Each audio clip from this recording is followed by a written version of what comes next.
La domination de l'esprit.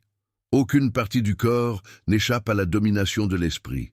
J'ai connu un homme en Inde qui pouvait à volonté arrêter les battements de son cœur.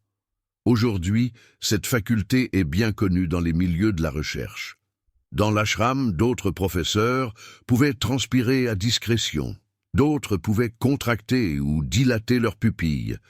Ils disaient qu'il leur suffisait de penser à un endroit très sombre, et leurs pupilles se dilataient. Quand ils pensaient à un point très brillant, leurs pupilles se contractaient. Par exemple, si vous pensez à quelque chose d'acide, comme du jus de citron, vos glandes salivaires sont affectées et vous en avez l'eau à la bouche. Donc, une idée, une pensée, une imagination peuvent être un médicament ou un poison. Car tel qu'il pense dans son cœur, tel est-il. Proverbe 23, 7. Ceci est une des choses les plus sages qu'ait dites Salomon.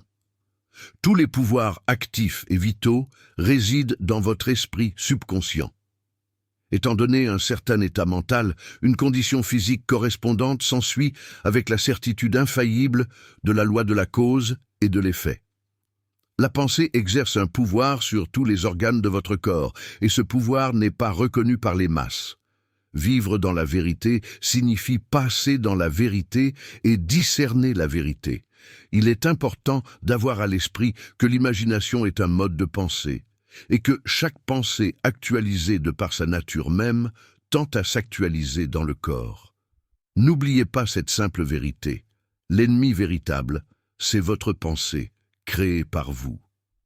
Prenez une décision au sujet de ces ennemis dans votre esprit et chassez-les, consumez-les et brûlez, les au feu de l'amour divin.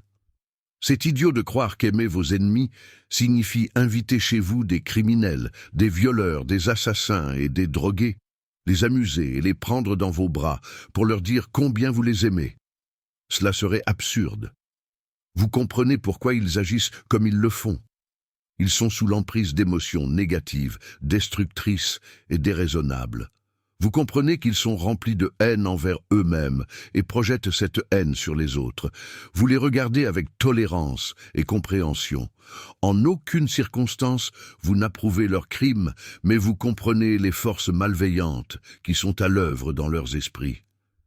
De plus, vous savez que la punition et la justice prévaudront. Il n'y a pas d'amour sans sagesse, de même qu'il n'y a pas de sagesse sans amour.